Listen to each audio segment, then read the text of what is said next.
하나님 말씀은 신약성경 히브리서 12장 25절에서 27절까지입니다. 신약성경 368쪽에 있습니다.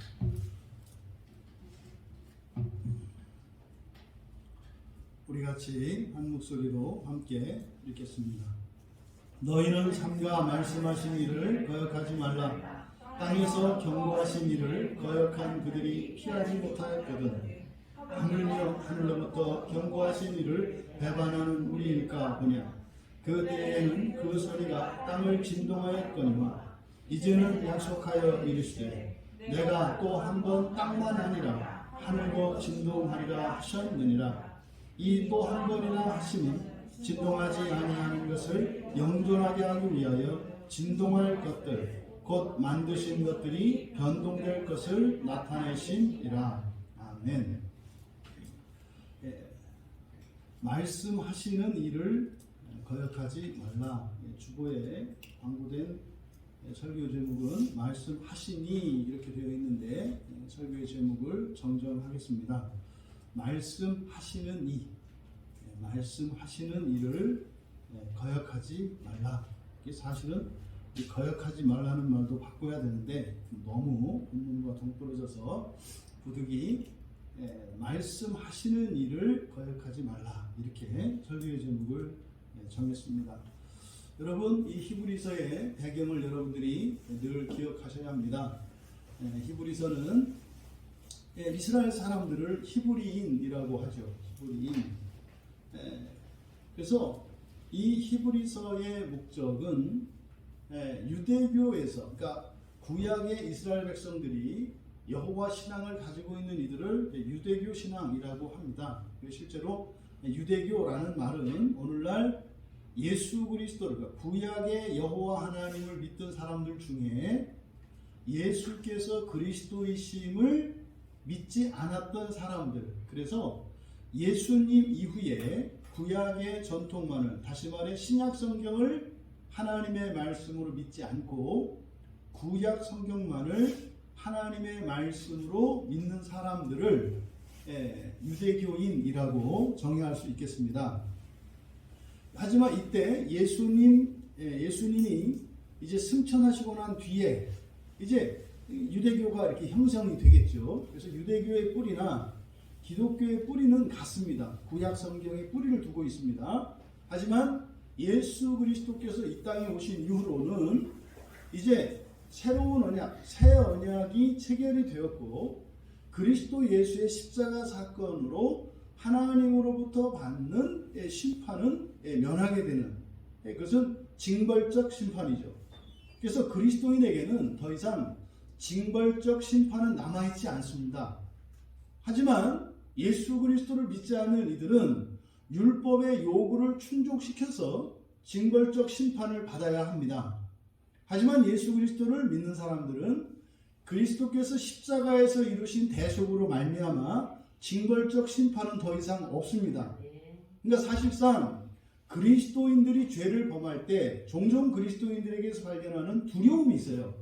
심지어 내가 구원을 받지 못하면 어떻게 하는가? 이런 두려움은 사실은 그리스도인에게는 필요 없는 겁니다. 이런 두려움은 유대교인들이 가지는 거예요.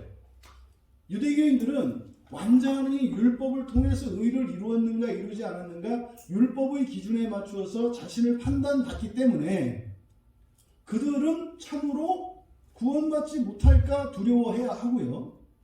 그들이 받을 벌에 대해서 두려워하는 게 맞습니다. 근데 너무나 많은 그리스도인들이 여전히 유대교인들과 똑같은 고민을 하고 있다는 사실이에요. 그러니까 정작 우리가 고민해야 할 것은 고민하지 않고 고민할 필요 없는 것을 고민하고 있는 이런 안타까운 현실입니다. 그러면 이 히브리서는 바로 구약의 이스라엘, 더 나아가서 당시에 예수님을 받아들이지 않은 유대교인들, 이제 그들 가운데서 이제 개신교로, 그러니까 개신교가 아니죠, 기독교로 이제 개종하고 들어왔지만 여전히 유대교적 사고의 그 틀에 갇혀 있는 이들, 그게 오늘날 그리스도인들이 벌벌 떠는 사람들이에요. 아, 내가 이렇게 해서 구원받지 못하면 어떡하지? 아, 내가 이렇게 해서 하나님으로부터 벌을 받으면 어떡하지? 이게 유대교인들이 하는 일이라니까요. 그런데 너무나 많은 현재의 그리스도인들도 그런 상태에서 벗어나지 못하고 있어요. 그러니까 이 적용을 잘못해가지고 저런 말도 안 되는 구원파나 이런 쪽으로 해서 아, 예수 안에 있으면 걱정할 필요 없어. 다 끝난 거야. 범죄했다고 죄를 졌다고 그거 두려워하지 마. 그리스도인은 안 받아. 이렇게 되면 어떻게 되는 거예요? 그리스도인은 아주 부정한 사람들이고 불공평한 사람들이고 특권층 사람들이 되죠. 죄를 져도 벌을 받지 않는 사람들이라는 뜻이 돼요. 기독교가. 그러면요, 사회적으로 돌맞을 종교가 되는 거예요. 어떻게 죄를 짓고 나서 부끄럽지 않고 어떻게 죄를 짓고 나서 두렵지가 않습니까? 말도 안 되는 소리죠. 그게 이제 극단적으로 이게 잘못된 한편에 이런 구원파라고 하는 교리가 있는가 하면, 한편 정반대편으로 가면 뭐가 있어요? 자격이 안 되면 구원받지 못한다는 사람들이 있어요. 자격이 안 되면 구원받지 못한다. 그러니까 양쪽 다 사실은 한쪽 측면만 내고 한쪽 측면만 드러내고 사실은 양쪽 다 대답할 수 없는 질문들이 너무나 많아요. 그러니까 성경은 양극단에 치우쳐 있는 이들이 가지고 있는 진리 안에서 통합을 시킵니다. 그래서 이 히브리서는 그런 거예요. 구약에서 사람들이 발견했던 구원 계시를 뛰어넘지 못했던 당시에 유대교인들이 말하는 그 구원의 한계를 뛰어넘게 하려는 목적으로 쓰여진 서신서가 이거거든요. 그러니까 이것은 오늘날 그리스도인들에게도 동일하게 주는 거예요. 제한된 구원관 안에서 사실상 궁극적인 진리를 발견하지 못하고 말로는 평화로다 평화로다 자유로다 자유로다 구원이다 할렐루야 자유로다 하지만 정작 그들의 마음속에는 여전히 의심과 불안과 두려움이 떠나지 않는 이 한계를 뛰어넘을 수 있도록 우리에게 주신 하나님의 말씀이 히브리서예요. 그러니까 이것은 히브리인들만을 위한 것이 아니라 뭡니까? 예수님이 창조하시고 사람을 창조하신 목적이 무엇인지 모르는 사람들에게 하나님이 창조하신 인간을 창조하신 그 궁극적인 목적을 모르고 부분적인 진리만 알고 있는 이들에게 그 한계를 뛰어넘어 온전한 하나님의 구원의 뜻을 계시하고 있는 책이 바로 이 히브리서라는 책이에요. 너무나 성경을 보면 볼수록 그냥 너무 선명하다는 것을 알게 돼요. 오늘 우리가 이 말씀을 살펴보면서 여러분들의 삶 속에 더욱 선명하고 분명한 인생관과 여러분들의 신앙관이 굳건하게 세워질 수 있는 이 시간 되기를 바랍니다. 그래서 정말 여러분들이 살아가시는 인생을 더욱 힘있게 살아가시고 더욱 분명하게 결단하고 흔들리지 않는 그런 인생을 살아갈 수 있도록 오늘 말씀을 통해서 성령께서 여러분에게 은혜해 주시기를 진심으로 축복합니다. 본문의 말씀을 보겠습니다. 27절에 너희는 삼가 말씀하신 일을 거역하지 말라. 땅에서 경고한 일을 거역한 그들이 피하지 못하였거든 하물며 하늘로부터 경고하신 일을 배반하는 우리일까 보냐. 여기 보면 지금 25절은 대조가 되고 있음을 알 수 있습니다. 25절의 상반절에 땅에서 그리고 하반절에 하늘로부터 땅과 하늘이 대조되고 있죠. 그리고 너희와 25절의 맨 앞에 너희와 그리고 25절의 맨 끝에 우리가 대조되고 있습니다. 그러니까 너희와 우리, 땅과 하늘 이렇게 대조되고 있는데 이것은 그냥 간단히 말하자면 유대교인들과 기독교인에 대한 대조이겠고, 그저 이 세상에서의 현세적인 구원관을 가진 이들과 하나님 나라의 구원관을 가진 이들을 이야기하는 거겠죠. 또 그 지상에 천년왕국이 이루어졌다고 믿는 이들과 아직 천년왕국이 이루어지지 않았으며 우리는 그 천년왕국에 들어가기 위하여 인생이 허락된 것임을 믿는 이들 사이의 대조이겠죠. 그래서요, 천년왕국을 믿는 이 신앙은 성경에서 말하는 신앙인들의 궁극적인 형태예요. 근데 이것이 사실은 예수님으로부터 사도들로 계승되어지고 사도들의 제자들에게 계승되어서 그렇게 복음이 전파되어졌고 가르쳐졌어요. 그런데 이것이 로마 시대의 중세 로마에서 이 교회와 손을 맞잡으면서 이걸 지워버린 겁니다. 이걸 지워버린 거예요. 그러니까 1500년 전부터 예수님이 주셨던 궁극적인 구원에 대한 본질적인 이 구원 진리가 로마 가톨릭에 의해서 지워지기 시작한 거예요. 그러니까 예수 그리스도께서 주시려는 구원을, 다시 말해서요, 정말 주님이 오시는 날을 연장시켜 놓은 겁니다. 중세 천년뿐만 아니라 더 나아가서 오늘에 이르기까지 거의 1500년의 기간 동안 마귀가 한 일은요, 또 지상의 교회가 실수한 일은요, 오시는 주님을 틀어막는 거예요. 주님이 오시는 것을 늦추면서 살아왔어요. 그러니까 종교개혁의 핵심은요, 오시는 주님을 거부하는 것이 아니라 오시는 주님을 영접해야 한다는 겁니다. 그게 성경에 써 있는 내용이에요. 그러니까 지금 너희로 말씀하고 있는 이들은 바로 이 본문에서는 옛 언약과 새 언약의 대조 속에서 모세와 함께 시내산에서 언약을 맺던 이스라엘입니다. 그게 너희예요.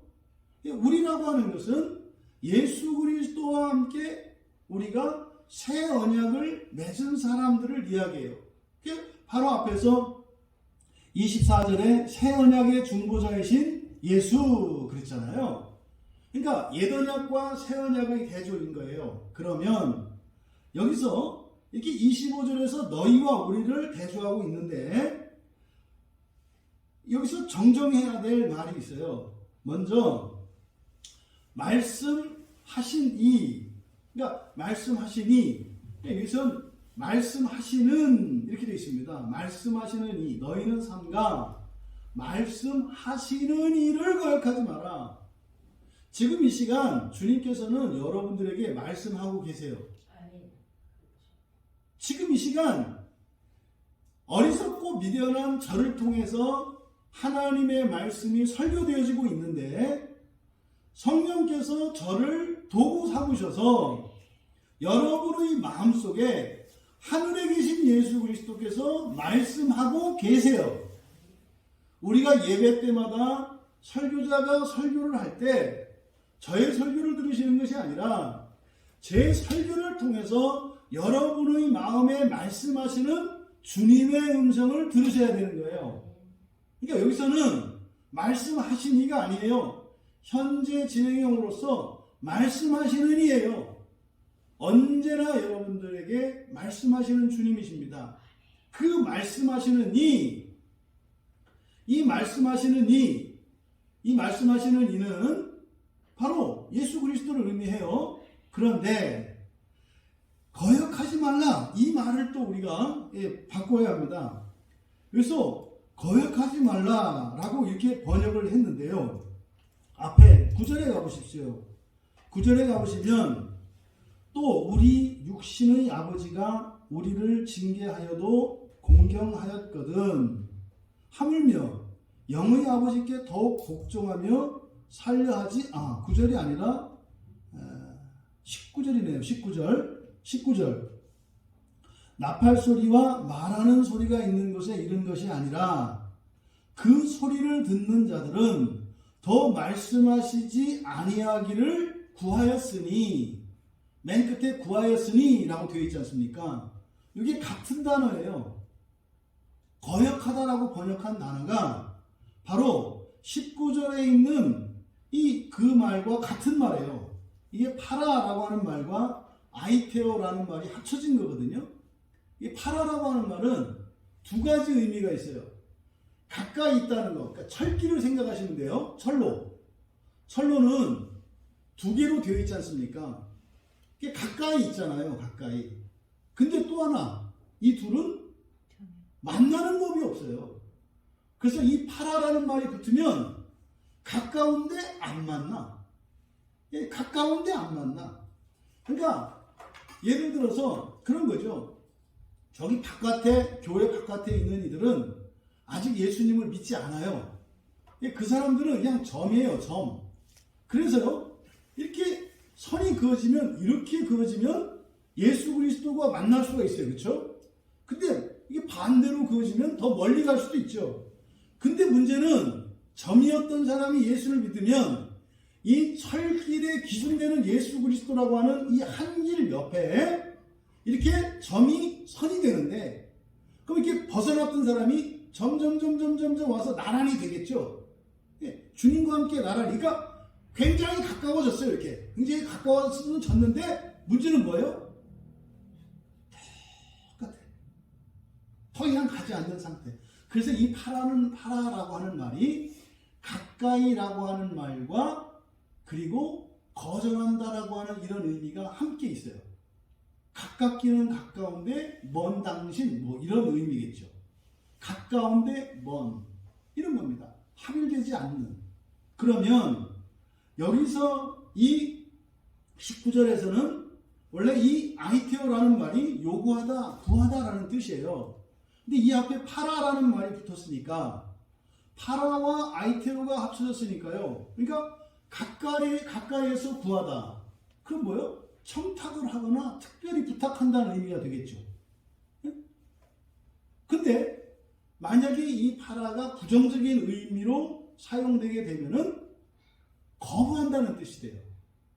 거부한다. 받아들이지 않는 거죠. 그래서 이 파라 아이테오마이라고 하는 이 말이 성경에서 번역된 것을 보면 이렇게 서로 다르게 번역되어 있어요. 19절에서는 구하다. 그러니까 구한다는 것은 가까이에서 구하는 거예요.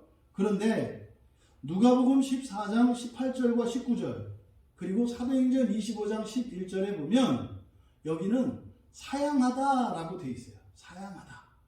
이제 잔치를 벌이려고 초대를 하는데요. 나 급한 일이 있어서 못 가겠어요. 우리말 성경에 사양하다 이렇게 되어 있어요. 그러니까요. 가까이 가서 얘기하는 게 뭐예요? 갈수록 못 가겠다고 부탁하는 거죠. 그래서 우리말에 사양하다 이렇게 번역되어 있습니다. 또 서신서에 목회 서신서인 디모데서에 보면 디모데전서 4장 7절과 디모데후서 2장 23절에 보면 버리다라고 번역되어 있어요. 버리다. 그러니까 취하지 않는 것을 말하겠죠. 이외에도 멀리하다, 올리지 않다 이렇게 번역되어 있는데 이 파라라고 하는 이 전치사의 의미가 이중적인 의미가 있기 때문에 그렇다. 이렇게 이해를 하시고, 그러면 여기서는 거역하다 이렇게 번역하는 것은 맞지 않아요. 거역한다고 하는 것은 적극적으로 불순종하는 걸 말하는 거죠. 굉장히 강한 말이에요. 거역한다는 말은. 그러니까 이것은 거역하다라고 하는 말은 맞지 않고 그냥 누가복음에 번역된 대로 사양하다 정도로 번역하는 게 좋겠다. 그러면 너희는 삼가 말씀하시는 일을 뭐하지 마라? 사양하지 마라. 그러니까 이거는요 명령이기보다는 뭐 하는 겁니까? 권면하는 거예요. 바른 선택을 하도록 주시는 말씀이지 이것이 죄에서 돌이켜라 이렇게 경고성의 말씀이 아니다 이 말이에요. 이렇게 되니까 이제 다음 주에 보겠습니다만 29절에 보면 뭐가 돼 있어요? 소멸하는 불 이렇게 돼 있잖아요. 그러니까 이렇게 딱 보면 뭐예요? 거역하면 태워버릴 거야. 뭐 이런 이제 뉘앙스로 가는 거예요. 여러분, 이 히브리서의 목적이 뭐라고 했습니까? 구원의 한계를 뛰어넘지 못하는 이들에게 진리를, 바른 구원 진리를 가르쳐 줌으로써 이 구원의 한계를 뛰어넘게 하려고 하는 거거든요. 근데 이거 하는데 막 윽박지를까요? 여러분, 한계를 넘지 못하는 사람들을 아무리 닥달을 해도 넘을 수 있는 게 아니에요. 하나님이 하셔야 돼요. 근데요, 하나님이 하시는데 조건이 있어요. 뭐 해야 돼요? 우리가 원해야 해요. 그러니까 한계를 넘지 못한 사람들에게 필요한 것은 하나님을 의지하는 것이고요. 하나님이 우리가 그 한계를 넘도록 해주실 수 있는 능력을 가지신 분이며 나를 그렇게 해주실 선한 분이시라는 것을 믿어야 돼요. 그리고 원해야 해요. 이게 중요해요. 원하는 게 중요해요. 원하는 게. 그래서 거역하지 말라라고 이것을 거역이 아니라 사양이라고 했지만 아이테오 하는 거예요. 구하는 거예요. 근데요, 철길처럼 나란히 가요. 그렇게는 안 될 거라고 믿는 거예요. 그러니까요, 이렇게 철길처럼 나란히 갈 것이 아니라 그리스도를 향해서 가라는 거죠. 이게 불순종에 대해서 이야기하는 게 아니라, 여러분, 주님께 가는 것보다요, 나란히 가는 게 훨씬 어려워요. 그죠? 생각해 보세요. 그 거리를 똑같이 유지하는 게 얼마나 어려워요.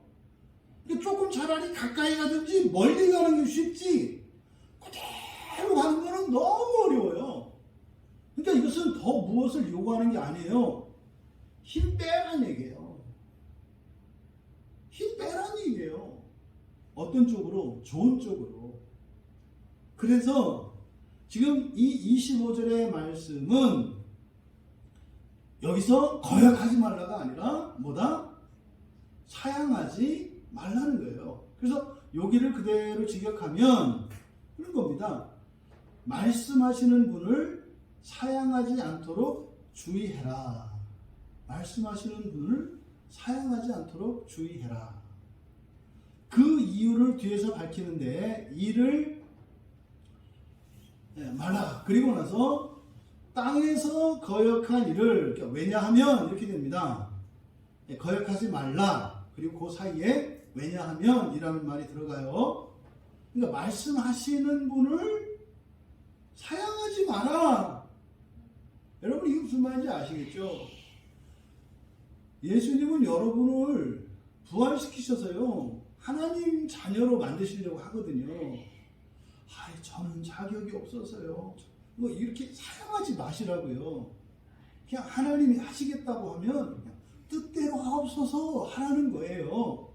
그런 게 어딨어? 첫째 부활이 어딨어? 무슨 하나님 나라에서 무슨 세상을 재창조하고 이런 게 어디, 이러지 말고 그냥 성경이 말씀하시면 네, 좋습니다. 그렇게 되면 좋지요. 이렇게 하라는 거예요. 그러니까 여러분께 더 뭐하는 게 사실은, 그러니까 여러분들이 거부하고 있는 하나님의 말씀을 받아들이라는 거예요. 2022년은요, 뭔 일이 일어날 것 같아요. 어쨌든 이 광야교회 안에요, 뭔 일이 일어나긴 일어날 것 같아요. 이 복음 때문에 뭔 일이 일어날 것 같습니다. 성경에 있는 것을 왜 그렇게 아니라고 하냐 이 말이에요. 그러면 성경 말씀을 아니라고 해야 되는 이유가 있나? 아니라고 할 때는 첫 번째, 성경의 말씀과 다를 때예요. 이때는 무조건 아니라고 해야죠. 하지만 성경에 있지 않더라도 이렇게 논리적으로 추론해서 이렇게 연결시킬 수 있는 합리적인 결론들, 명제들이 있어요. 이런 것들은 이게 생각을 해보면 되잖아요. 그런데 성경에 기록되어 있는 내용을 아니라고 할 수 있는 이유가 없어요. 근데요, 왜 사람들은 그렇게 아니라고 할까요? 먼저 들어온 생각들 때문에 그래요. 사람들에게 먼저 배운 것과 늦게 알게 된 성경의 계시가 다를 때 우리는 어떻게 해요? 과감히 뽑아버립니다. 이게 눈이 됐든 심장이 됐든 저는 그냥 확 뽑아버려요. 그리고요, 하나님 말씀으로 채워요. 이게 그리스도인들이 살아가는 방식이에요. 그래서 겁을 안 내는 거예요. 왜요? 틀려도 영원히 틀리지 않아요. 왜요? 말씀이 우리를 고쳐가시거든요. 그러니까 내가 부족한 지식을 가지고 하나님 말씀을 잘못 알고 있었어요. 근데 나는 먼저 알고 있는 내 지식이 우선하는 것이 아니라 언제나 성경 말씀이 최우선이라고 하는 기준을 가지고 살아가면 두려울 게 없는 거예요. 비록 제 고개가 뒤로 돌아가서 눈, 코가 뒤로 달려있을지라도 괜찮아요. 왜요? 언젠가는 하나님이 이렇게 돌려주실 거기 때문에. 그러니까 여러분들이 뭐만 생각하면 돼요? 오직 성경만 따라가겠다 결론을 내리시면 돼요. 여러분, 성경에서 계속 얘기하잖아요. 이 부활에 대해서. 계속 부활에 대해서 얘기를 하는데 부활은 죽었다 살아나는 게 아니다. 본성이 바뀌는 거다. 하나님 자녀가 되는 거다. 하나님 자녀라는 것은 하나님 되는 거다. 계속 얘기하거든요. 그러니까 제가 맨날 기승전 부활 이렇게 막 말껴 붙이는 게 아니라 책을 펴면 그렇게 나와요, 성경에. 그런데요, 이걸 왜 안 받아들이냐요. 그러면은 그냥 사람으로 살래? 그 사람으로 살면 좋아? 안 좋대요. 그럼 하나님이 그래서 하나님 자녀로 삼겠다. 또 그건 싫대. 그러니까 뭐냐고요. 그러니까요, 어떻게 해야 돼요? 답을 찾기 위해서 사람들이 세상으로 쏴돌아다녀야 돼요. 그러니까요, 맨날 책 사서 봐야죠. 또 맨날 여기저기 쫓아다녀야 되죠. 왜 그래요? 왜 유리방황하면서 사냐 이 말이에요. 성경에 답이 다 있는데. 그러니까 여기서 지금 거역하지 말고 사용하지 말아야 돼. 우리조차도 꽤 걸렸어요, 시간이. 우리 교회에서조차도 말씀을 계속 여기서 전하고 이렇게 믿든 안 믿든 계속 이상하다, 찜찜하다 이렇게 하면서 하여튼 광야에 있었으니까. 그런데도 사실 이걸 받아들이는데 그렇게 오래 걸리더라고요. 이게 하물며, 그러니까 사실은 우리가 이렇게 좀 더디게 받아들이고 이렇게 했던 게 이것이 사실은 그것도 놀라운 거죠. 그냥 2000년 동안 다 사양한 거거든요. 다 사양. 그러니까 하나님 제가 하나님 되는 거 말고 그냥 훌륭한 사람으로만 살게 해주세요. 저는 겸손해서 감히 제가 하나님이 이룰 수 없습니다. 이러고 그냥 평행선을 그리면서 살아왔죠. 근데 왜냐하면 여기서 우리가 이렇게 하나님의 주시는 이 복음을 됐습니다.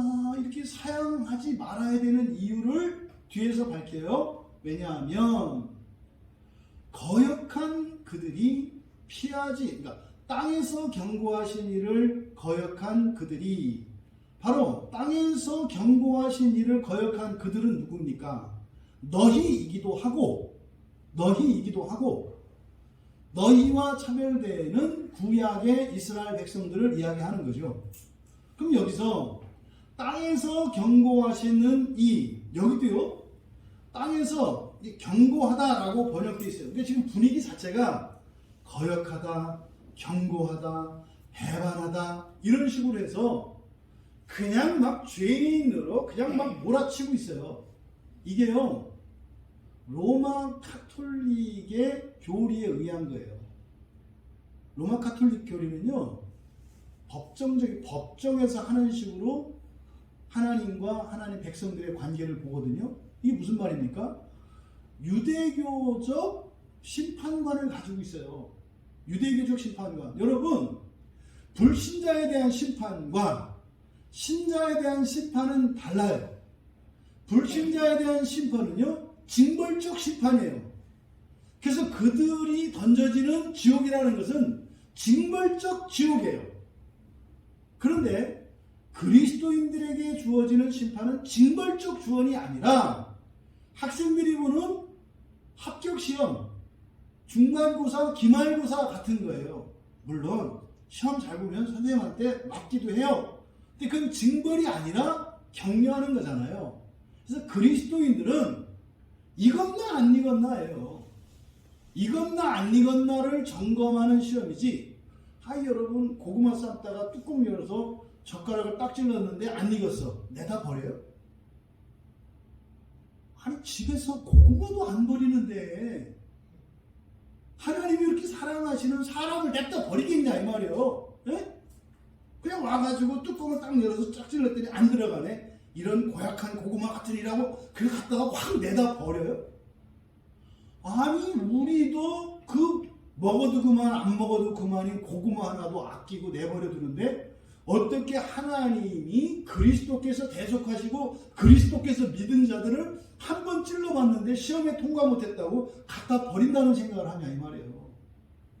여러분, 찔러서 고구마가 젓가락에 안 들어가면 어떡해요? 뚜껑 덮어놓고 조금 더 기다리잖아요. 물론 그 안은 찜통이에요. 고구마 입장에서는 찜통이 돼요. 예? 괴로운 시간이 있어요. 그런데요, 또 열잖아요. 이게 사실은 우리들이 삶 속에서 경험하는 환난이죠. 여러분들이 한번 환난이 일어나면 하나님이 고구마 찌는 솥을 여셨구나 이렇게 생각하시면 되는 거예요.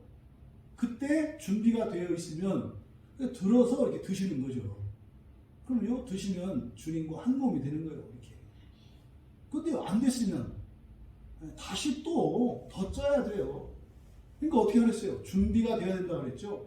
이거라. 근데 그거는요, 고구마는 그 안에서 그냥 그 온도와 물 이런 조건에 의해서 이럽니다만 거기는 의지가 없잖아요. 고구마는 여러분들에게는 주권이 있고 의지가 있어요.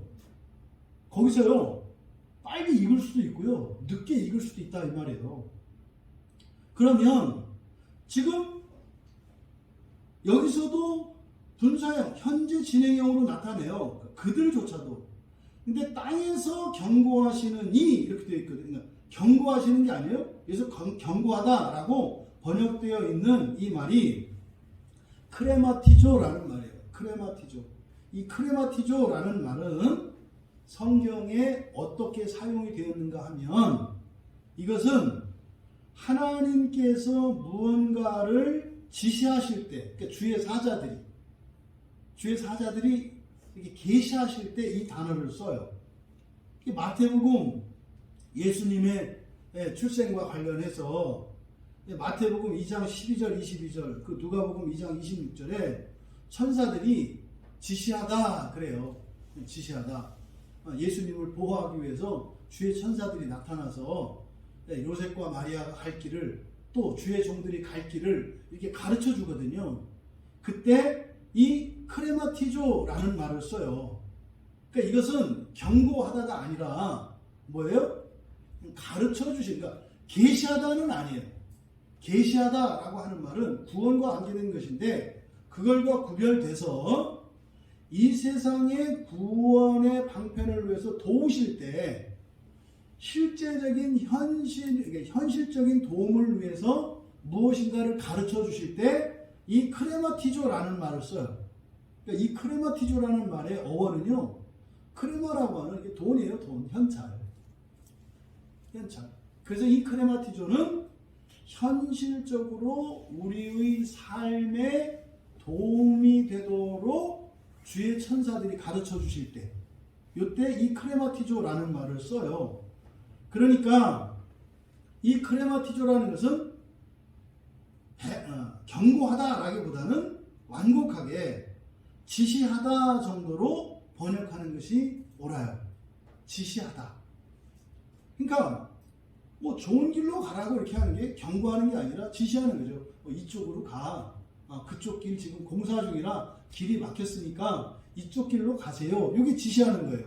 그걸 경고한다고 하지 않잖아요. 응? 이리 가세요 라고 하는 걸 경고하다고 하지 않잖아요. 이쪽으로 가면 안 돼요. 라고 할 때 경고하는 거죠.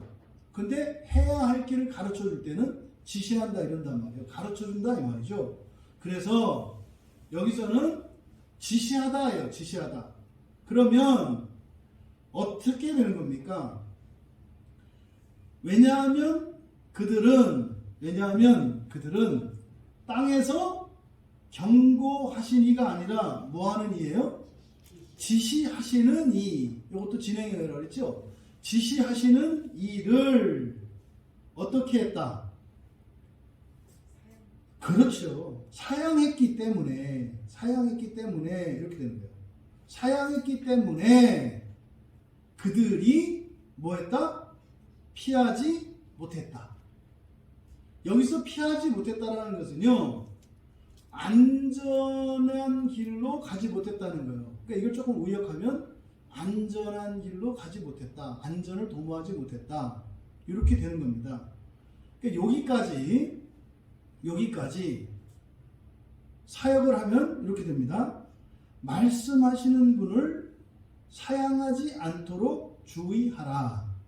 명령문이기 때문에 너희는 이렇게 한 거예요. 왜냐하면 그들은 땅에서 지시하시는 일을 사양했기 때문에 안전을 도모할 수 없었기 때문이다. 여기서 그들은 옛언약을 맺던 이스라엘 백성들을 말해요. 그러니까 여기서 의미하는 바가 뭔지 아시겠죠? 시내산에서 여호와 하나님께서 말씀하셨잖아요. 근데 그들은 말씀 듣기를 원했어요? 원하지 않았어요? 원하지 않았잖아요. 말씀을 거부했잖아요. 사양했잖아요. 아유 하나님 저 됐으니까 저희들은 그냥 모세에게 들을 테니까 모세에게만 말씀하시고 모세에게 듣게 해주세요. 그러면 이들은 누구에게서 하나님의 말씀을 들어요? 사람인 모세에게 들어요. 그럼 이들의 목표는 누가 돼요? 사람인 모세가 되는 거예요. 하나님께 직접 들으면 하나님이 목표가 되는데 사람인 모세에게 들으니까 사람인 모세가 목표가 된다 이 말이에요. 그래서요, 피할 길을 이들이 피하지 못했다. 안전을 도모하지 못했다. 여기서 피하지 못했다 할 때 뭐로부터 피해야 된다는 걸까요? 멸망이에요. 멸망이에요. 뒤에 보면 진동이라고 되어 있거든요. 그러니까 멸망이에요. 멸망으로부터 피하지 못했다. 여러분, 이 세상에 어떤 사람도 영원히 살 수 있는 사람은 없고요. 이 세상에 그 어떤 것도 영원히 있는 것은 없어요. 이 상태로는 다 불타서 없어질 거거든요. 그러니까 불에 타도 없어지지 않는 존재가 되어야 하죠. 그게 부활이지 않습니까? 그러니까 지금 25절에 상반절에서 말씀하는 내용이 바로 요 내용이다. 그러면 이제 그 뒤에 하물며에서부터 하물며 하늘로부터 경고하신 이를 배반하는 우리일까 보냐. 자, 여기서 이제 하물며라는 말은 그대로 직역하면 여기에 우리는 이라는 말이 강조되어 있어요. 우리는 더더욱 이렇게 되는 거예요. 우리는 더더욱. 그러니까 하물며 대신에 우리는 더더욱 이렇게. 하늘로부터 경고하신 이를, 그래서는 여기도 경고가 아니라 지시라고 했잖아요. 그렇죠? 하늘로부터 지시하시는 이 누구세요? 여러분에게 하늘로부터 가르쳐 주시는 분이 누구시냐고요? 예수님이시잖아요. 그러니까 예수님을 뭐라고 얘기하신 거예요? 하늘로부터 지시하시는 이라고 말씀하신 거예요. 그러면 여기서 앞에서 땅에서 지시하는 이 그리고 하늘로부터 지시하시는 이가 대조되잖아요. 그러면 땅에서 지시하시는 이는 누굴까요? 땅에서 지시하시는 이는 누굴까요? 아니요. 저를 너무 이렇게 하시면 안 돼요, 지금. 아니, 시내산으로 돌아가셔야지. 이게 너무 긴장하지 마시고 시내산으로 가서 또 모세가 부름 받을 때 떨기나무에서 모세한테 이렇게 가르쳐 주잖아요. 그 땅에서 지시하시는 이가 바로 근이에요. 근이. 예? 그분이 문제가 되는데 땅에서 지시하시는 그분이 누구냐고요? 누구예요? 그렇죠. 딩동댕. 여호와의 사자. 그러니까 지금 여기서요. 25절에서 땅에서 경고하시는 이는 누구예요? 구약의 모든 계시는 주의 사자들이 와서 해요. 얘들은 천사죠. 그러니까 구약의 백성들은 누구로부터 누구에게서 직접적으로 계시를 들었어요? 주의 사자로부터 계시를 들었어요. 주의 사자로부터. 그런데 너희는 누구한테 받아요? 예수님한테 직접 받는다고요. 예수님에게서. 그러니까 하늘로부터 지시하시는 이와 땅에서 지시하시는 이를, 그러니까 천사의 말을 듣고 얘들이 좀 이렇게 불순종했을지는 몰라도 주인 대신 예수 그리스도께서 직접 말씀하시면 들어야 될 거 아니냐, 이런 얘기죠. 네? 그 종은 좀 이렇게 할지라도 주인이 직접 오셔서 하면 들어야 될 거 아니냐, 뭐 이렇게 이 말씀을 지금 하시는 거죠. 그러니까 하늘로부터 지시하시는 일을 여기서 배반하는, 기가 막힌 얘기예요. 배반하는 이라고 해놨으니, 그러니까 아주 얼마나 성경을 아주 교인들의 목줄을 매고 수갑을 채우고 족쇄를 채우는 방식으로 번역을 해놓은 것을 알 수가 있어요. 여기서 배반한다라고 번역한 이 단어가요, 아포스트레포예요. 아포스트레포라고 하는 것은 회개하다를 나타내는 세 가지 단어 중에 하나예요. 회개하다, 돌이키다라고 하는 아포스트레포. 그러니까 이 아포스트레포는 뭐예요? 돌이키는 거예요. 돌이키는. 그러니까 배반하는 우리가 아니고요, 돌이키는 거예요. 돌이키는 거. 그러면 이 돌이키는 것도 너무나 기가 막히게 번역을 해놨어요. 배반하는 우리 이렇게 되어 있잖아요. 그러니까 배반하는 우리가 아니라 뭐하는 우리예요? 돌이키는 우리예요. 돌이키는 우리. 돌이키는 우리. 그러니까 하늘로부터 지시하시는 일을 배반하는 우리. 이게 지금 해석을 엉망진창으로 해놓은 거예요. 이 얘기는 그 얘기가 아니에요. 예수님을 배반하는 뭐 베드로가, 뭐 유다가 이런 얘기를 하는 게 아니라, 사도들이 도망가고 이 이야기를 하는 게 아니라, 배반하는 우리가 아니라 우리를 돌이키시게 하시면서예요. 우리를 돌이키게 하시면서 하늘로부터 지시하시는 이, 이렇게 되는 거예요. 우리를 돌이키게 하시면서 하늘로부터 지시하시는 분을 사용하지 말아야 한다는 거죠. 여기는 물론 사용하지 말아야 한다, 이 말은 생략되어 있어요. 그대로 원문을 번역하면 이렇게 있어요. 우리는 더더욱 우리를 돌이키게 하시면서 하늘로부터 지시하시는 분을, 이렇게 돼 있어요. 그 분을, 그러니까 뭐 해야지 말아야 된다? 사용하지 말아야 한다. 전체 25절을 전체 사역을 해서 쭉 정리하면 이렇게 됩니다. 말씀하시는 분을 사양하지 않도록 주의하라. 왜냐하면 그들은 땅에서 지시하시는 일을 사양했기 때문에 안전을 도모할 수 없기 때문이다. 우리는 더더욱 하늘로부터 우리를 돌이키게 하시면서, 하늘로부터 뒤로 가셔도 상관없어요. 우리는 더더욱 우리를 돌이키게 하시면서 하늘로부터 지시하시는 분을 사양하지 말아야 한다. 그러니까 사양하지 말아야 할 이유를 두 가지로 이야기한 거죠. 첫째로는 그들이 사양했기 때문에 피하지 못했다. 뭘 피하지 못했다? 멸망. 멸망은 심판받아서 당하는 게 아니라 뭐예요? 부활의 길로 가지 못했다 이 말이에요. 예? 사람의 길에서 벗어나지 않았다. 불멸의 존재로 가는 길로 가지 않았다 이런 뜻이에요. 그러니까 하나님의 말씀을 사양하면 부활의 길로 갈 수가 없기 때문에 사양하지 말아야 한다. 무조건 받아들여야 한다. 두 번째, 우리는 더더욱 우리는 예수님으로부터 또 직접 듣기 때문에. 근데 그냥 예수님이 우리한테 제시하실 때 그냥 제시하시는 게 아니라 우리를 어떻게 하면서요? 바꿔주시면서 우리 마음을 기경해 주시는 거 얘기했잖아요. 그러니까 우리를 돌이키게 하시면서 지시하시는 분이에요. 그러니까 여러분의 마음을 바꿔주시면서 이렇게 부활의 복음을 받아들일 수 있도록 여러분 마음을 이렇게 반죽하고 말랑말랑하게 하면서 그렇게 하면서 지시하시는 예수님으로부터 듣기 때문에 우리는 사양하면 안 된다는 거예요. 마음을 바꿔주시니까.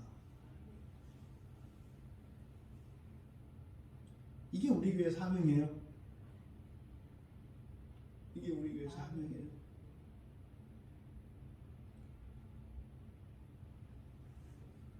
믿는 그리스도인도 지옥에 갈 수 있습니다. 난리가 나죠. 그럼 당신은 어떻게 생각합니까? 이렇게 얘기해요. 지옥 갔으면 끝입니다. 지옥 갔으면 끝입니다. 그리스도인은 절대로 지옥 가지 않습니다. 그러면 지옥에 간 사람은 그리스도인이 아니라는 뜻이죠. 네, 그렇습니다. 그러면 누가 지옥에 가지 않는 그리스도인입니까? 예수를 믿으면 됩니다. 그러면 예수를 믿으면 아무도 지옥 가지 않나요? 그것은 그렇지는 않습니다. 그럼 무언가요?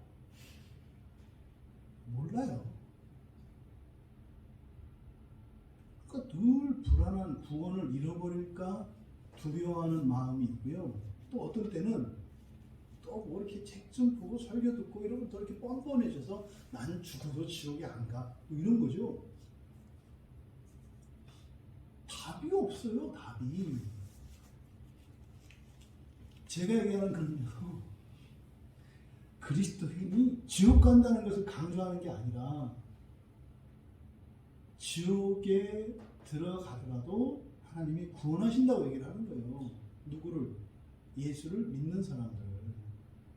예수를 믿는 사람들은 지옥에 있어도 구원하신다는 거예요. 근데 지옥에 있을 수도 있다고요. 누가요? 사는 동안 회개하지 않고요. 평행선대로 그대로 사양하는 사람들이에요. 사양하는 사람들은 부활에 참여할 수, 피할 수 없다 그랬잖아요. 25절에서 피하지 못하였다는 말이 멸망에서 피하지 못했다는 노래가 있잖아요. 그러니까 멸망에서 피하지 못했다는 게 뭐예요? 지옥 간다는 이야기예요. 그러면 지옥 가면 영원히 버리는 거라고요? 아니라 그랬잖아요. 고구마 삶는 뚜껑 다시 덜펐다가 꺼낸다 그랬잖아요. 거기가 어디예요? 지옥이라니까요. 그러니까 여기 히브리서 12장 25절이 그리스도인도 지옥에 갔다 올 수 있다라고 하는 근거 구절로 인용될 수 있는 본문인 거예요. 구약의 이스라엘 백성들이 멸망당했다고 해서 그럼 영원히 버리나요? 그러니까 많은 사람들이요. 그 광야에서 엎드려져 죽은 사람들은 종말의 구원을 받을까요? 안 받을까요? 그러면요, 머뭇머뭇해요. 아니, 받아요. 아브라함의 자손은요, 받아요. 그러면요, 예수를 믿고 따라다니던 제자들 중에서 예수를 팔아먹은 가룟 유다나 배반했던 베드로나 빨개 벗고 도망갔던 제자들이나 광야에서 엎드러졌던 이들이나 다를 거 하나도 없어요. 다만 광야에 엎드려서 죽었던 이들은 죽어서 그것을 이루어야 되는 것이고 사도들의 경우에는 죽지 않았기 때문에 살아서 그것을 이룰 수 있었잖아요. 반드시 된다니까요. 여러분들은 제가 지금 드린 설명이 이해되시죠? 헷갈리지 않으시죠? 이게 지금 25절에서 말씀하시는 분이에요. 근데 지금 여기서 말하는 거 뭐예요? 사랑하지 마라 이 말이에요. 하나님이 여러분을 하나님의 자녀로 신적 존재로 만드시겠다는데 왜 그렇게 겸손을 떠시냐 이 말이에요. 네? 그렇게 겸손하지도 않으면서 하나님한테만 겸손, 그거는 싸가지예요. 겸손한 게 아니라 어른이 주면 고맙습니다 하고 받아야지. 아니 7살 먹은 것이 할아버지가 용돈을 줬더니 할아버지 됐습니다, 할아버지 챙겨주세요, 이거는 버릇이 없는 거예요. 예의 바른 애가 아니라. 네? 엄마가 밥을 차려주면 뭐 꼬르륵꼬르륵 소리가 나. 밥을 차려주는데 자존심 상해. 내가 배고파서 엄마가 차려주는 것 같아. 오기가 나가지고 아 엄마 저 됐어요, 참을 수 있어요. 이거는 버르장머리가 없는 거라니까요. 어른이 주면 네 고맙습니다 이렇게 해야지. 하나님이 구원하시겠다는데 아닙니다. 이게 지금 구약의 백성들 2000년, 신약의 백성들 2000년 예? 계속 이렇게 온 거예요. 근데 사실은 구약의 백성들이 그렇게 해왔던 것을 고치시려고 예수님이 오셔서 직접적으로 계시를 하셨거든요. 사도들이 그걸 전한 사람들 거거든요. 오늘날 지금 광야교회에서 전하는 복음은요, 예수님이 전하셨던 복음이고요, 사도들이 전했던 복음이고요, 초대교회에서 대략 400년 정도까지는 교회에서 당연하게 가르쳐지던 복음이에요. 그 복음을 받았던 사람들이 어떻게 했어요? 무덤 밑에다가 굴 파고도 살았다니까요. 무서워서 그렇게 한 것이 아니라요, 살아야 할 이유가 있었기 때문이에요. 왜요? 구원을 이루어가는 일이 너무나 필요했기 때문에. 우리 성도님이 아주 얘기를 잘했어요. 이 세상에서 아무리 불행하고 고통스러운 인생을 살더라도 지옥 가면 이게 5성급 호텔이라는 거 아십니까? 개똥 참외밭에 굴러도 이승이 낫다는 말이 있어요. 이게 아주 복음적인 말이에요.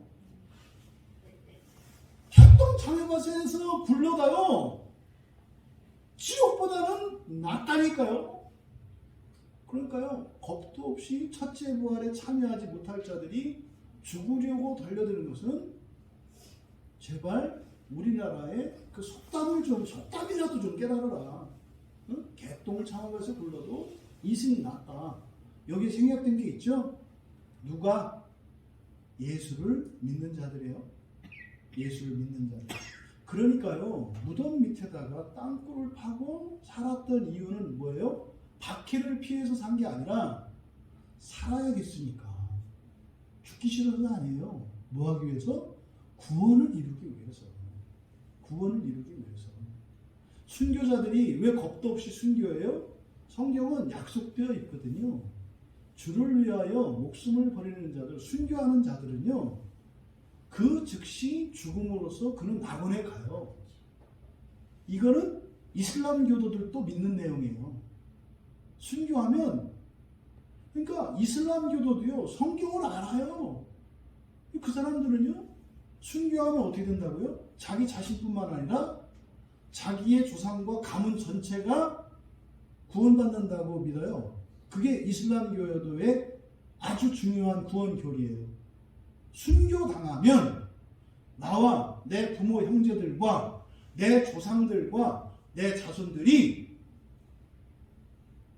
구원받아서 하나님 나라에 들어간다고 하는 구원 교리를 배워요, 그들이.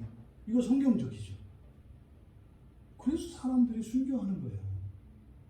순교하기 싫으면 또 순교할 기회도 잘 오지도 않고, 순교하려고 마음먹으면 또 안 죽여요. 순교하려고 하면 안 죽여. 귀에 넌 가 이렇게 봐주고 막 그래요. 아닌데 요즘 죽어야 되는데요. 아니야 넌 가. 이렇게 한다 이 말이죠. 그래서 어떻게 구원을 이루면서 살아가야 되는 거죠. 이게 지금 25절에 있는 내용이에요. 너무나 정말 감사하고 놀라운 말씀이잖아요. 여러분들은 그냥 누워서 떡 먹기를 이렇게 하시지만 저는 이거 번역하느라고 고생 좀 했어요. 솔직히 저는 여러분이 샘나요. 자, 다음으로 갑시다. 아니, 그래서 전 더 좋아요. 같이 나눌 수 있어도 좋아요. 자, 26절로 갑니다. 그때는 그 소리가 땅을 진동하였거니와 이제는 약속하여 이르시되 내가 또 한 번 땅만 아니라 하늘도 진동하리라 하셨네. 여기 또 대조가 사용되고 있죠. 그때와 이제, 그렇죠? 그때와 이때. 이 지금 요 배경은 시내산에서 맺었던 그 언약, 모세와 함께 맺었던 시내산 언약과 예수 그리스도와 함께 맺은 새 언약을 지금 대조하고 있어요. 그때는 그 소리가 땅을 진동하였거니와, 이게 지금 다 그 말이 그 말 같지만 그 말이 아니에요. 그때는 시내산에서 언약을 맺을 때잖아요. 그렇죠? 그때 땅을 진동하였거니와, 이제 앞에서 우리가 살펴봤고, 막 땅이 울리고 말이죠. 흑암과 구름과 불이 막 튀고 말이죠. 그때를, 그 장면을 얘기를 하는 거죠. 이때 그 소리가 땅을 진동하였다. 여기다가 소리에다가 또 동글뱅이 하세요. 소리. 여기서 그때와 이제가 대조되고 있고요. 또 여기서 소리와 뒤에 이제 말씀이 대조되고 있어요. 말씀이 이제 뒤에 살펴보겠습니다. 그럼 여기서 진동하였다라는 말이 지금 26절의 상반절에도 진동하였다, 하반절에도 진동하였다 이렇게 되어 있잖아요. 우리말로는 똑같이 되어 있는데요. 헬라어 원문에서는 이 두 말의 단어가 달라요. 전혀 다른 단어를 사용하고 있어요. 그러니까 이거는요, 어떤 의도가 있다고요. 그러니까 이거를 놓치면 안 되는 거예요. 이건 이렇게 하면 안 되는 거예요. 차라리 앞에는 진동이라고 뒤는 진동이라고 하든지 이렇게 틀리다는 것을 나타내줘야 되는 거예요. 왜? 지금 대조를 하는 거기 때문에. 그때 진동한 것과 뒤에 진동하는 게 다르다는 거예요. 그러면 앞에서 그 소리가 땅을 진동하였다라고 할 때 이 진동하다라고 하는 말이 사류오라는 말이에요. 사류오라는 말인데 이거는요, 바람의 갈대가 흔들릴 때도 사용해요. 예수님이 흔들리는, 바람에 흔들린다 할 때 갈대가 마태복음 11장 7절과 누가복음 7장 24절에서 바람에 갈대가 흔들리는 거, 이때도 이 사류오라고 하는 말을 써요. 그리고 이게 종말론적으로요, 마태복음 24장 29절, 마가복음 13장 25절, 누가복음 21장 26절, 전부 이게 종말에 있을 일들에 대한 예언인데, 하늘의 권능들이 흔들린다 그래요. 근데 흔들리다라고 번역되어 있어요. 그러니까 그냥 이 세상에서 자연 섭리에 의해서 흔들리는 것도, 흔들릴 때도 이 단어를 쓰고, 또 영적으로 크게 소요되고 진동할 때도 이 단어를 써요.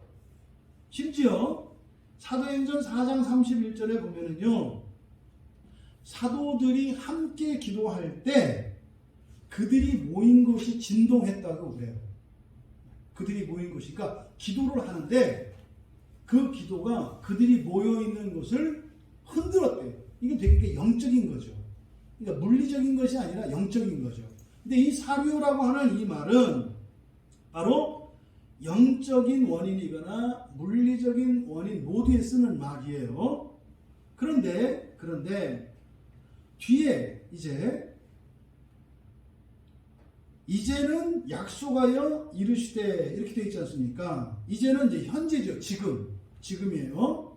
그러니까 그때와 대조하는 겁니다. 여기서 우리말 성경에 약속하여 이르시되 이렇게 되어 있죠. 근데 이게 이제 번역을 좀 바꿔야 됩니다. 말씀하시면서 약속하셨다 이렇게 되는 거예요. 말씀하시면서 약속하셨다. 그러니까 여기서는 약속보다 더 중요한 게 뭐예요? 말씀이 중요해요. 말로 하셨다는 거예요. 말로. 시내산에서는요, 우르릉 쾅쾅하는 소리로 들었어요. 이들은. 그러니까 그 뜻은 알아들을 수 없어요. 다만 여호와께서 거기에 현현하셨다는 것만 알아요. 무슨 의미인지는 못 알아들어요. 모세를 통해서 들어야 돼요. 그러니까 알아들을 수 없는 소리로, 천둥 소리로 이들은 들었어요. 그들은. 근데 여러분들은요, 설교로 듣잖아요. 알아들을 수 있는 말로 듣잖아요. 요 얘기를 하는 거예요. 요 얘기를. 그러니까 말씀하시면서 약속하셨다. 약속은 그때도 약속하셨고 지금도 약속하셨는데 그때는요 우르릉 쾅쾅 소리로, 지금은 알아들을 수 있는 말씀으로, 이걸 지금 대조하는 거예요. 그러니까요 알아들을 수 있는 말씀으로 약속을 하셨으니까 다르다 이 말은 다르다. 그런데 그 약속하신 말씀이 뭐냐? 이게 중요한 말이죠. 내가 또 한 번 땅만 아니라 하늘도 진동하리라. 이게 이제 부활에 대한 말씀인데요. 여기를 직역하면 이렇게 돼요. 그러나, 여기 그러나라는 말이 우리말 성경에 빠져 있어요. 그러나가 들어가야 맞겠죠. 왜? 그때와 다르다, 차별화하기 위한 것이기 때문에 그러나 한 번 더, 바로 내가, 강조되어 있기 때문에 바로라는 말을 제가 넣은 거예요. 그러나 한 번 더, 바로 내가 그 땅뿐만 아니라 그 하늘을 흔들 것이다. 영어에서 not only but also 그러죠. 뭐뭐뿐만 아니라 뭐뭐도, 그 땅뿐만 아니라 그 하늘을 흔들 것이다. 그러니까 이렇게 하면 마치 이게 무슨 심판하는 분위기잖아요. 그래서 오해하지 말라고 27절에서 설명하는 거예요. 이게 뭔 말이냐면 말이지, 니들 또 겁먹고 심판한다고 생각할 건데 그런 거 아니고 27절에 설명하는 거예요. 다시 한번 거기를 읽어드리면, 그러나 한 번 더 바로 내가 그 땅뿐만 아니라 그 하늘을 흔들 것이다. 이게 약속하신 내용이에요. 전체를 정리하면, 여기서 흔들다, 여기에 지금 우리말 성경에는 진동하리라 이렇게 되어 있잖아요. 똑같이. 근데 여기 다르다 그랬죠. 여기에 진동하다라고 번역한 이 말은 세이오라는 말이에요. 세이오. 이 세이오라는 말은요, 성경에 딱 4번 쓰이거든요. 딱 4번 쓰이는데요. 여기하고 나머지는 마태복음에 3번 쓰여요. 그러니까 다른 곳에는 이 단어가 쓰이지 않아요. 근데 의미는 진동한다라는 의미인 것은 맞아요. 그런데 성경에서 이 단어는 특별히 구별해서 써요. 그러면 마태복음에서 이 단어를 어떻게 사용이 되었는가? 먼저요, 마태복음 21장 10절에 예루살렘 성에 예수님이 입성하실 때 이 단어가 써요. 막 소동했다 그랬거든요. 그 다음에 두 번째로 예수님이 숨지실 때, 마태복음 27장 51절에 그때 성소와 지성소를 가르고 있던 휘장이 위에서 아래로부터 갈리고요. 막 지진이 나서 땅이 흔들리잖아요. 그때 이 단어가 사용돼요. 그리고 마태복음 28장 4절에 예수님이 부활하실 때 주의 천사들이 와가지고 무덤 문에 있는 그 무덤을 가로막았던 돌을 굴리잖아요. 그때 땅이 막 요동하거든요. 예수님 부활하실 때. 그러니까 이 세이오라는 말은 전부 누구에게만 관련해서 사용돼요? 예수님께만 관련해서 사용해요. 그러니까 지금 여기에서 바로 26절의 하반절 진동하리라 할 때 이 진동은 누구와 관계된 거라는 거예요? 예수 그리스도와 관계된 거라는 것을 나타내는 거예요. 그러니까 이것은 예수 그리스도의 재림을 나타내는 거죠. 그리스도께서 재림하실 때 일어난 일임을 암시해요. 그러면 여러분, 신자들이 예수님이 오셨을 때 받는 심판은요, 증거를 위한 심판이 아니라 무엇을 위한 심판이에요? 이것나 아니겠나, 첫째 부활에 참여할 수 있나 없나를 심판하시는 거예요. 신자들은. 오늘 밤에 예수님이 오시면요, 우리를 찔러보실 거예요. 하나님 나라에 들어갈 수 있나 없나를 찔러보실 거라고요. 조심할 것은 여러분, 지금 이 상태로 심판받는다는 게 아니었어요. 그때 찔러보는 걸 뭔 찔러봐요? 여러분들이 여기서 말하는 것처럼 사양하지 않고 하나님 나라의 소망을 가지고 있는지. 하나님 나라의 소망은 천년왕국이라고 그랬죠. 그 천년왕국에 들어가서 세상을 재창조, 온 우주를 재창조하는 일에 참여하기를 원하고 있는지, 이거를 찔러보실 거예요. 두 번째, 그것을 위하여 살고 있는지, 현재형이에요. 살았는지가 아니에요. 지금 현재 그것을 위해서 살고 있는지. 이 상태는 어떤 상태겠어요? 목마른 상태예요. 주님을 의지하는 상태예요. 주님, 이대로는 제가 첫째 부활에 참여할 수 없어요. 이 상태예요. 저는 주님만이 저를 첫째 부활에 임하도록 변화시켜 주실 수 있어요. 주님이 아니고서는 전 들어갈 수 없어요. 요게 이 상태예요. 이걸 찔러보시는 거예요. 그러니까 이 상태가 아니에요. 됐습니다. 그럼 이렇게 뚜껑 닫아요. 그 여러분들이 괴로워하는 불안하고 이 상태가 젓가락이 콕 들어가는 상태예요. 됐습니다. 그러면은 새카맣게 탄 거예요. 그것도 물론 안 꺼내요. 다시 생고구마로 만드셔서 처부터 다시 찌시겠죠. 요거예요. 그 다음에요. 그러니까 소망하는지, 그리고 그렇게 되기를 원하며 회개하고 있는지. 진행이에요. 진행이요. 그리고요, 부활을 믿는지. 부활을 믿는지.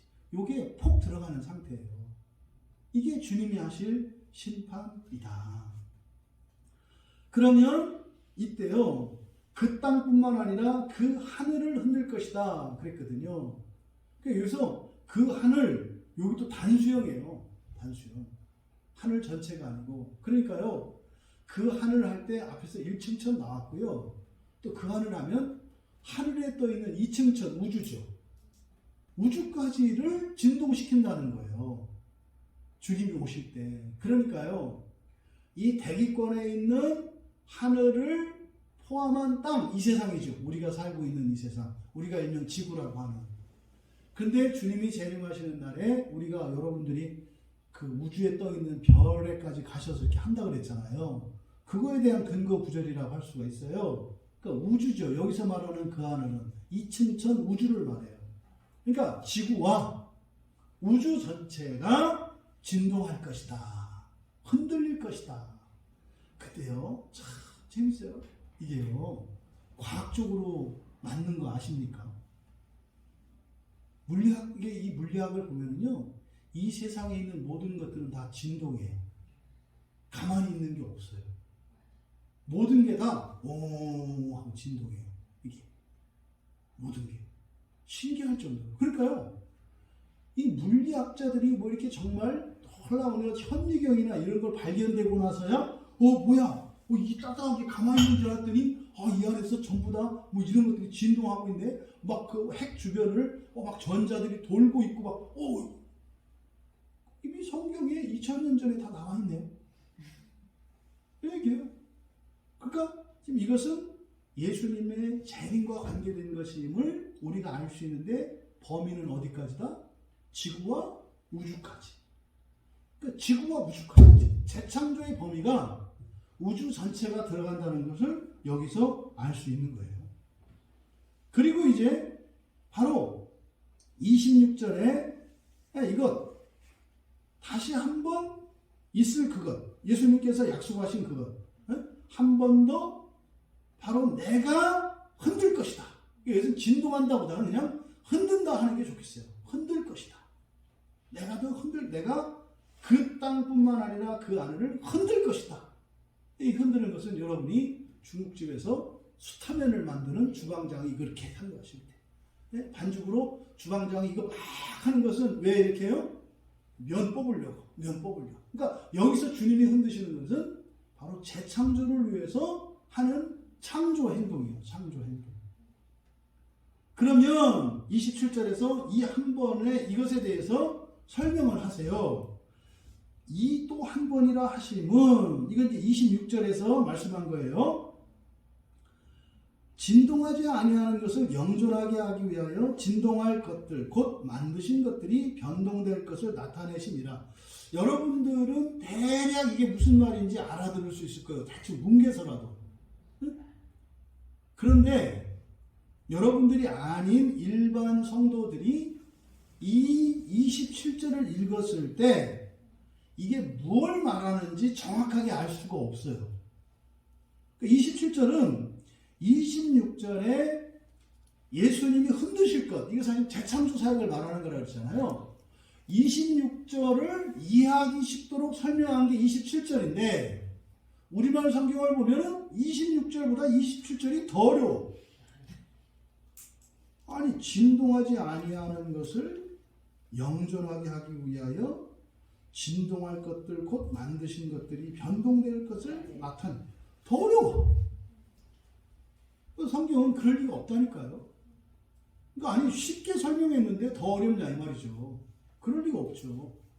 그러니까 27절을 살펴보면 진동하지 아니하는 것을 영존하게, 그러니까 우리말은요, 이거를 뒤에 있는 내용을 목적으로 이해를 해서 문장의 앞에, 뒤에 있는 것을 앞으로 꺼내놨고요, 앞에 있는 것을 뒤로 보냈어요. 그래서 헬라어 원문에서는 우리말 성경의 뒤에 있는 부분, 진동할 것들, 그러니까 위하여 다음에 진동할 것들 곧 만드신 것들이 변동하게 될 것을 나타내심이라. 요게 헬라어 원문에는 앞에 있는 거예요.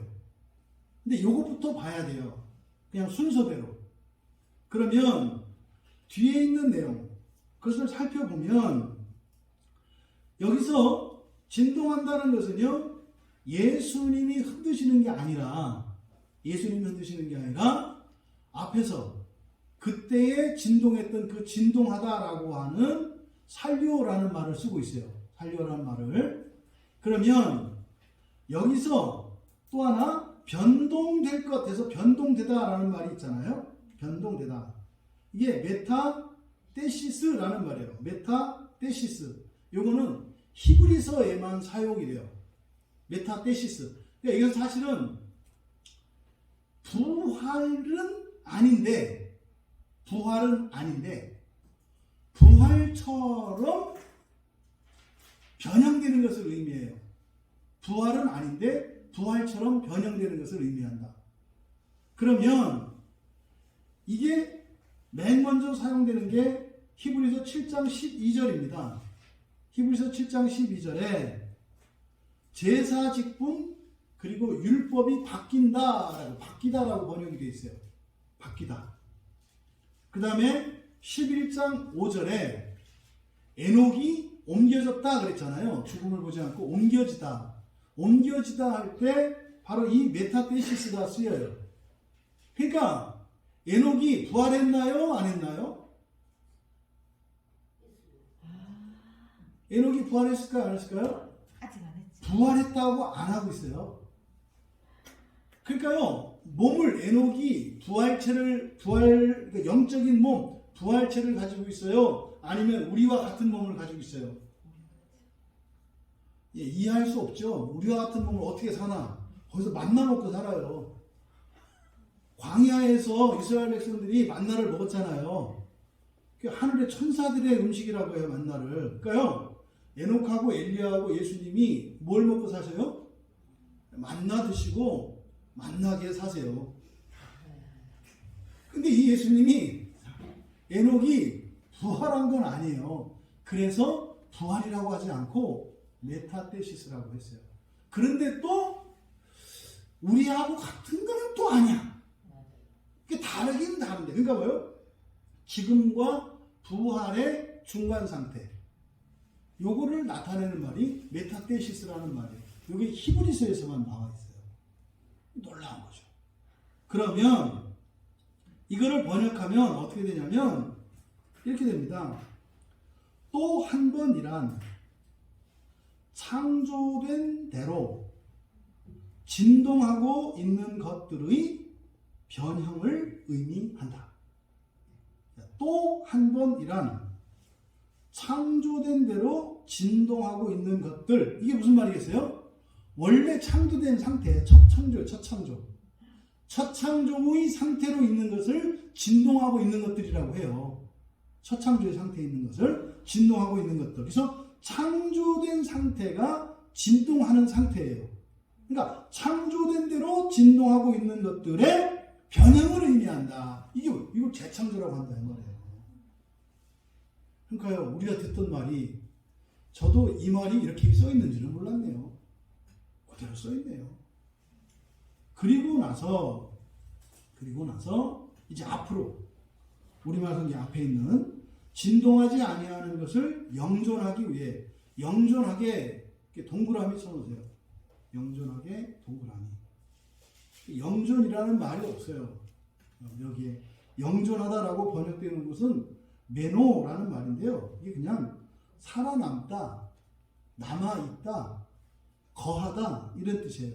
근데 이거는 굉장히 지나치게 의역을 한 거예요. 그러니까 매너예요, 매너. 그러니까 여기를 우리말 성경 앞에 있는 부분, 진동하지 아니하는 것을 영존하기 위해 목적으로 되어 있잖아요. 근데 이것은 목적으로 해석하기보다는 그냥 원문의 순서대로 순서에 따라서 결과로 하는 게 좋아요. 그러니까 앞에서 또 한 번이란 창조된 대로 진동하고 있는 것들의 변화를 의미한다. 그래서 그 결과로 이렇게 되는 거예요. 그 결과로. 그러면 변형되고 나면 그 결과 어떻게 된다는 거예요? 진동하지 않는 것들이 남게 될 것이다.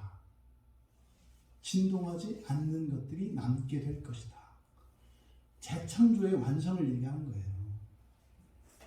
새하늘과 새 땅이 열리기 전에요, 이 세상의 모든 결핍과 악이 다 사라져요.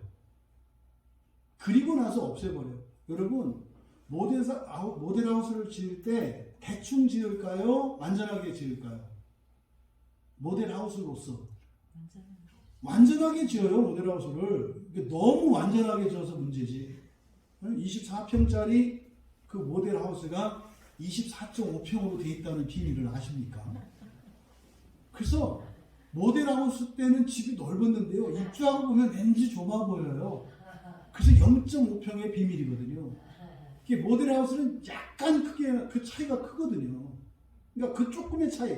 그러니까 이 재창조, 하다못해 사람도 집을 지을 때 모델하우스를 완전하게 짓는데, 하나님이 완전하신 새 창조를 하실 때 모델하우스를 완성시키지도 않고 대충 하다가 누가 막 그 벽에 구멍 뚫어놓고 뭐 이렇게 페인트 칠 막 해놨는데 그거 그냥 보여주고 이렇게 할까요?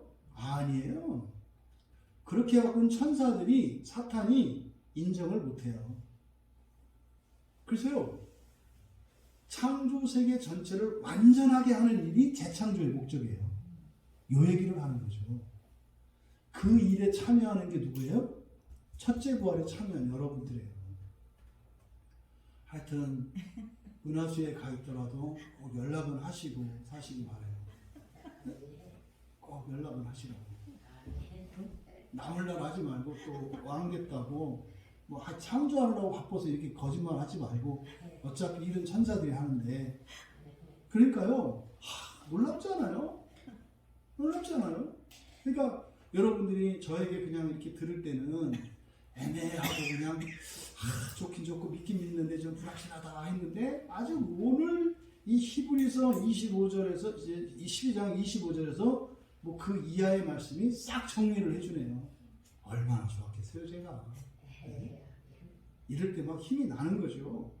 여러분, 지금 히브리서 기자가 말씀하시는 이 내용이 여러분들에게 이해가 되고 이게 믿어지십니까? 예. 복된 여러분이신 거예요. 여러분 진짜 인생은요, 여러분이 부활하시고 난 뒤에요. 근데요, 부활의 순서가 있다. 그죠? 부활의 순서가 있다. 조금도 지체하지 말고 첫째 부활에 참여해야 된다는 것을 우리가 기억해야 돼요. 근데 히브리서 기자는 그것을 위해서 뭐 하지 말라고요? 이거를 마다하지 말라고요. 사양하지 말라고요. 하나님이 여러분을 하나님으로 만드시겠다고 하거든 아멘 할렐루야 하시면 될 일이지 아니에요 하지 마라 이 말이에요. 근데 이게 4,000년 동안 그래왔다니까요. 여러분 이게 복음이에요. 성경의 시작이 바로 이 이야기로 시작된다고 그랬잖아요. 이게 복음이라고. 이게 하나님의 형상을 따라 지음을 받았다는 이게 복음이라니까요. 진짜로 여러분 하나님으로 만드실 계획을 이미 창세기 1장에서 복음이 제시된 거예요. 이 복음이. 그렇게 오랫동안 마다했던, 사양했던 그 하나님의 복음. 이제는 하나님의 복음하면 여러분 의미가 좀 달라지시죠? 하나님의 복음하면 하나님이 주신 복음이라는 의미도 있고 하나님 되는 복음이라는 의미도 있는 거예요. 그러니까 여러분들은 이 두 가지가 다 이해되셔야죠. 하나님이 주신 복음은 하나님 되는 거예요. 여러분은 하나님 만들겠다고 하는 것이 복음이다. 말씀을 정리합니다. 여러분 거역하는 게 아니라 사양하지 말라는 거라고 했잖아요. 그렇죠? 이 성경은 우리에게요 바른 선택을 촉구하고 있어요. 예수 믿는 사람들에게 하는 거예요. 예수 믿는 사람들에게 바른 선택을 하라고 촉구하고 있습니다. 구약의 이스라엘이 예수님 당시에 또 사도들이 활동하던 초대교회에 또 지금도 있는 유대교인들처럼 하나님의 완전한 복음을 사양하지 마라. 사양하지 마라. 심지어 오늘날 그리스도인 안에서도 너무나 많은 사람들이 거부하고 있는, 사양하고 있는 하나님의 복음을 거절하지 마라. 예수님께서 하시겠다고 하신 그 약속을 믿어라. 두 번째로요, 이 세상의 모든 것은 진동한다. 무슨 말이에요? 가변적이다 이 말이에요. 변화가 있어요. 이 세상의 모든 것은. 예? 어떤 다이아몬드도 변해요, 여러분. 다이아몬드도 진동하고 있어요. 변해요. 다 변해요. 이 세상의 모든 것은 다 변해요. 그런데요, 변하지 않는 존재가 될 수 있다. 이때 변하지 않는다는 것은 멸망하지 않는 거예요. 불멸의 존재가 될 수 있다는 것을 믿으시기 바랍니다. 멸망할 우리들이 불멸이 된다는 것을 믿으시기 바랍니다. 세 번째로 그래야 되는 이유가 뭡니까? 불멸하는 존재들의 세상이 온다는 거예요. 불멸하는 존재들의 세상이 와요. 진동하는 것들의 세상이 처창조 세상이에요. 불멸하는 것들의 세상이 새창조의 세상이에요. 그 중간이 재창조예요. 이 재창조 기간에는 불멸하는 것들과 다시 말해 진동하지 않는 이들과 진동하는 것들이 함께 공존하는 때가 이게 재창조 기간의 천년왕국 때예요. 그 우리는요 불변하는 존재들이 살아가는 처창조 세계 천년왕국이 반드시 온다. 지금은 아니에요. 여러분들에게 기회가 있습니다.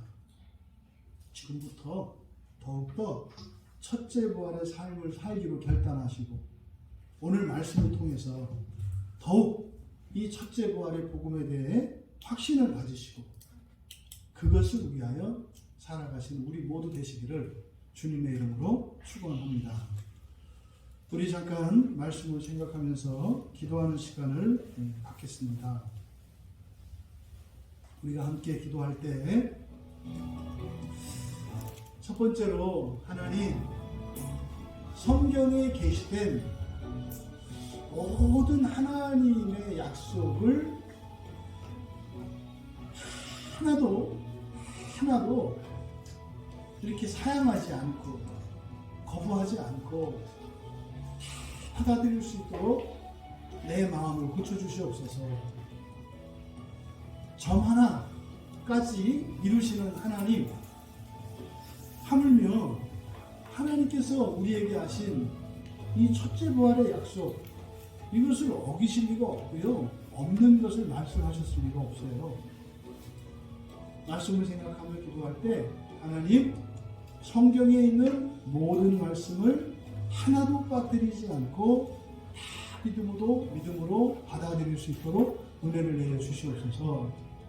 두 번째로 기도할 때 저희들이 인생을 살고 마치는 그날에 그 첫째 부활의 영광에 참여하게 하옵소서.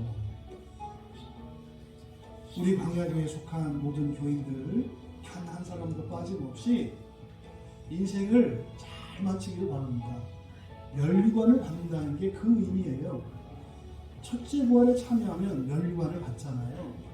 말로만 비유적인 면류가 아니라 진짜로 왕이 되셔서 세상을 재창조하신단 말이에요. 하나님, 내가 이 세상을 살고 인생을 마치는 그때에 첫째 부활에 임하게 하옵소서. 세 번째로 우리뿐만 아니라 무엇보다 우리 광야교회에 있는 모든 지체뿐만 아니라 이 땅의 그리스도인들에게 이 첫째 부활의 복음이 전파되게 하옵소서.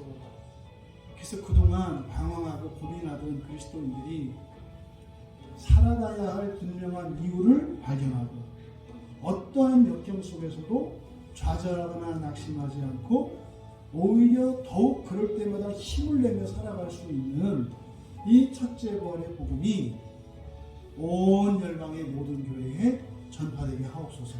우리 같이 기도합니다.